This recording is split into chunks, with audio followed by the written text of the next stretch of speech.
There's a big story out. I haven't dug into it completely. It just came out in the Times about the Obama administration's interference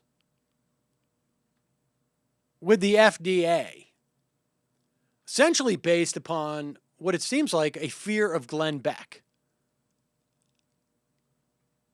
And probably a predisposition on the part of the Obama administration against things like regulation.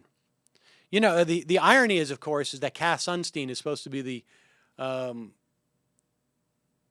the biggest communist in the pantheon of Glenn Beckdom.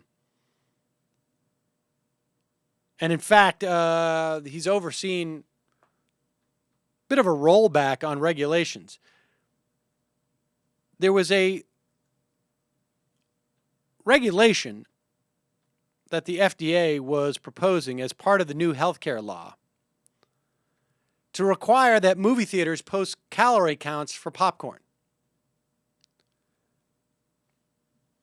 Seems to make sense. Why not? Would you be surprised to find out that that bucket of popcorn has got like 12,000 calories or something? Apparently, there's nothing more sort of egregious you can put into your bloodstream than that coconut oil and butter or whatever it is.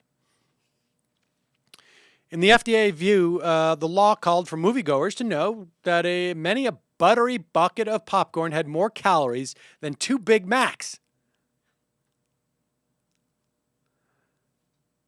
But President Obama's chief health advisor thought the requirement was unnecessary and would probably be lampooned on Fox News as an especially silly example of the government intrusions that conservatives often mocked as a nanny state.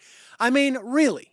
Is it really that problematic to defend the idea that we're just going to provide informed consent for consumers?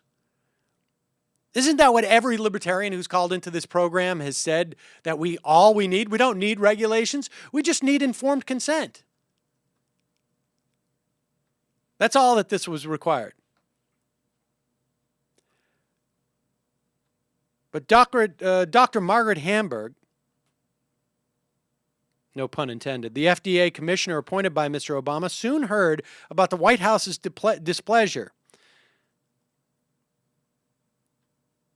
and called Ms. DeParle at home one evening. People with a knowledge of the call confirmed the women had a decidedly chilly conversation. Within days, the FDA, an agency charged with protecting public health, backed down and dropped the notion of calorie counts for food served in movie theaters and on airplanes. They had similar, apparently, arguments at the FDA as to whether or not should the makers of lotion that do not prevent skin cancer be prohibited from calling them sunscreens. Boy, that would be a laugh riot on Fox News to hear those Fox and Friends. How damaging wouldn't it be to all of the country to hear those idiots on Fox and Friends bemoan the fact that you're not allowed to call fake sunscreens sunscreens?